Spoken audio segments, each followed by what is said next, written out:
Saudara sekalian, shalom. Senang sekali bisa menyapa saudara pagi ini.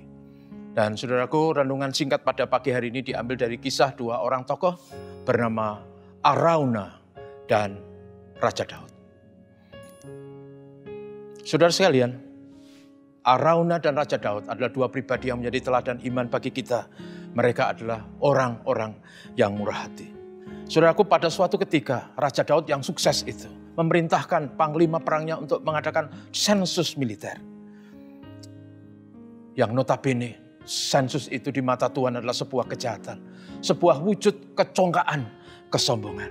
Dan walaupun panglima perang yang bernama Yoab sudah mengingatkan tentang hal itu, Daud tetap pada prinsipnya bahwa sensus militer harus dilaksanakan.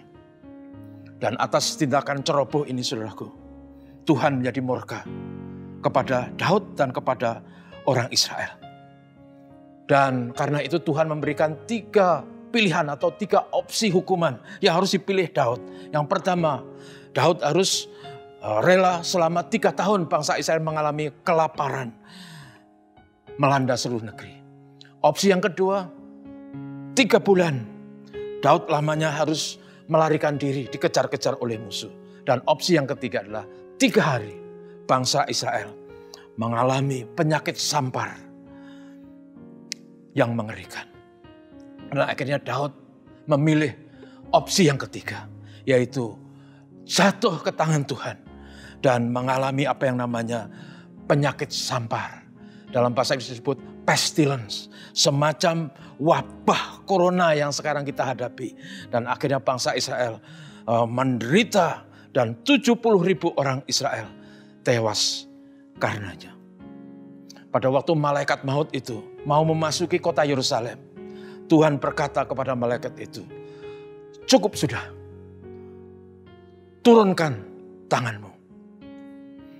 Dan malaikat itu berhenti pas di satu tempat, yaitu tempat pengirikan gandum milik Araunah. Melihat situasi ini, Daud yang merasa berdosa ingin mendirikan mezbah kepada Tuhan. Dan dia ingin mendirikan mezbah di tempat di mana malaikat itu berhenti, yaitu di tempat pengirikan gandum milik Araunah. Akhirnya Daud pergi ke sana dan berkata kepada Araunah, dia ingin membeli tempat pengirikan itu dan membangun mezbah bagi Tuhan. Araunah berkata, "Tuanku, tidak usah beli, ambil saja tempat ini. Ambil saja lembu-lembu ini. Bahkan alat-alat pertanian yang ada di sini bisa dipakai untuk menjadi kayu bakar, mempersembahkan kepada korban." Araunah adalah seorang yang tahu berterima kasih, orang yang murah hati. Tetapi Raja Daud berkata, "Bukan begitu. Aku tidak mau mempersembahkan sesuatu kepada Tuhan dengan tidak membayar apa-apa." Lalu Daud membayar tempat pengirikan itu. Pengirikan atau penggilingan gandum itu. Membayar lembu-lembu dan sebagainya. Dengan jumlah 50 shikal perak banyaknya. Saudaraku, teladan dari 2 orang ini adalah teladan orang beriman. Teladan orang beriman itu selalu murah hati. Karena apa, saudara? Karena percaya bahwa segala sesuatu yang kita miliki itu adalah pemberian Tuhan. Dan kalau kita kesulitan, kita juga percaya bahwa Tuhan sanggup menolong dan memelihara kita.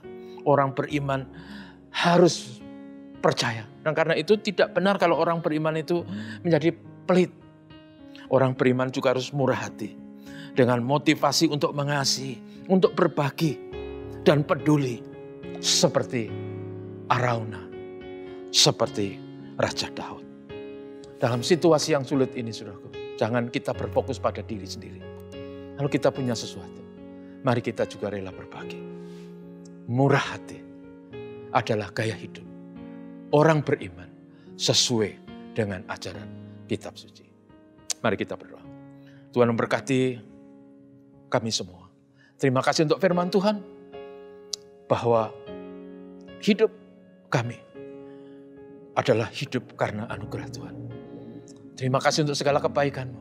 Terima kasih untuk kesehatan, pemeliharaan. Terima kasih untuk berbagai kesempatan. Berkati jemaat Tuhan semuanya. Semua yang mengalami kesulitan karena pandemik. Semua yang mengalami kesulitan karena sakit penyakit. Kami doakan dalam nama Yesus, Tuhan memberi pertolongan dan rahmat. Sekali lagi kami doakan negeri kami, supaya wabah virus corona segera sirna. Terpujilah nama Tuhan. Tuhan Maha Baik. Terima kasih kepadamu. Amin.